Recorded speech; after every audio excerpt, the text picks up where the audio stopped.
Pencil का जिक्र जब जब होगा एक नाम सबसे पहले जहन में आएगा, वो है नटराज। जी हाँ, वही नटराज जिसे थाम कर हम सभी ने पहला अक्षर लिखा है, वही नटराज जिसने पेंसिल के सही मायने ही बदल दिए हैं। जी हाँ, वही नटराज जिसका बाजार पर आज भी दबदबा कायम है। हिंदुस्तान पेंसिल प्राइवेट लिमिटेड 1958 में तीन दोस्तों ने मिलकर इस कंपनी की नींव डाली थी। धीरे धीरे ये एक ऐसी ब्रांड बन गई कि आज ये देश की सबसे पसंदीदा, सबसे बड़ी पेंसिल निर्माता कंपनी है। भारत में नहीं बल्कि विश्व के कई देशों तक इसका व्यापार फैला हुआ है। अंग्रेजों की गुलामी में जकड़ा भारत आजादी के बाद भी विदेशों पर अपनी निर्भरता को त्याग नहीं पाया था। ये वो दौर था जब भारत पूरी तरह से आयात पर निर्भर था।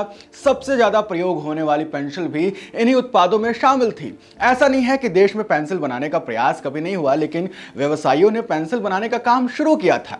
लेकिन इनकी क्वालिटी बहुत कमजोर थी और महंगी पड़ रही थी, इसीलिए विदेशी पेंसिल ही पसंद होने लगी। इसी बीच सरकार ने देश में पेंसिल निर्माण को थोड़ा सा बढ़ावा दिया और इसके लिए आयात पर आंशिक प्रतिबंध लगाए। तभी तीन दोस्तों ने मिलकर एक अच्छी पेंसिल बनाने का सपना देखा और हिंदुस्तान पेंसिल नामक एक कंपनी की नींव डाल दी।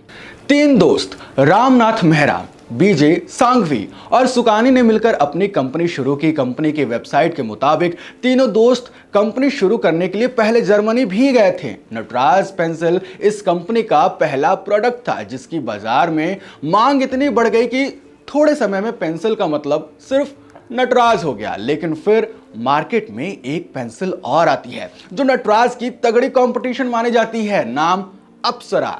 अप्सरा नटराज की सबसे बड़ी कॉम्पिटिटर के रूप में दिखने लगी और सॉलिड डार्क ऐसा लगने लगा कि भैया नटराज को झटका लगने वाला है, लेकिन ऐसा नहीं था। अप्सरा और नटराज दोनों एक ही ब्रांड की कंपनी हैं, दोनों हिंदुस्तान पेंसिल प्राइवेट लिमिटेड के अंडर ही आते हैं। नटराज पेंसिल की शुरुआत 1958 में जहां हुई थी, जबकि अप्सरा पेंसिल की शुरुआत 1970 में हुई थी। ये नटराज से थोड़ी सी महंगी थी, इसे प्रीमियम स्टेशनरी ब्रांड के तौर पर उतारा गया। इस ब्रांड के तहत पहला प्रोडक्ट ड्राइंग पेंसिल के रूप में लाया गया। 1990 के दशक में अप्सरा ब्रांड के तहत राइटिंग पेंसिल और अन्य स्टेशनरी प्रोडक्ट भी लॉन्च किए गए। एक और जहां नटराज की ब्रांडिंग लंबी चलने वाली पेंसिल के तौर पे की जाती थी, वहीं अप्सरा को सुंदर और ज्यादा साफ हैंडराइटिंग जनरेट करने वाली पेंसिल के तौर पर देखा जाता था। नटराज और अप्सरा के साथ अपनी ड्यूअल ब्रांड स्ट्रेटजी की मदद से हिंदुस्तान पेंसिल ने सभी सेगमेंट को कवर भी कर लिया। आज Hindustan pencil Nataraj brand name के अंतर्गत पेंसिल के साथ साथ eraser, sharpener, scale, mechanical pencil, mathematic instruments, colour pencil, cutter, kit वगैरह बनाती है, बेचती है। वहीं अप्सरा ब्रांड नेम के साथ pencil, eraser, sharpener, professional pencils, instruments, case, chalk, kits, colour pencil, ये सारी चीजें बनाती और बेचती है। कंपनी के वेबसाइट के मुताबिक मैन्युफैक्चरिंग यूनिट्स में रोज 85 lakh pencil, 17 lakh sharpener, 27 lakh eraser, 3 lakh scale और 10 लाख पेन बनते हैं और इनका 500 से भी ज्यादा का रेवेन्यू है। अब अगर इतना प्रोडक्ट एक दिन में बनता है तो जाहिर सी बात है इसे बनाने में बहुत सारे पेड़ भी कटते होंगे। इस पर हिंदुस्तान पेंसिल का दावा है कि वो प्रकृति को नुकसान पहुंचाए बिना पेंसिल बनाती है। ये कैसे?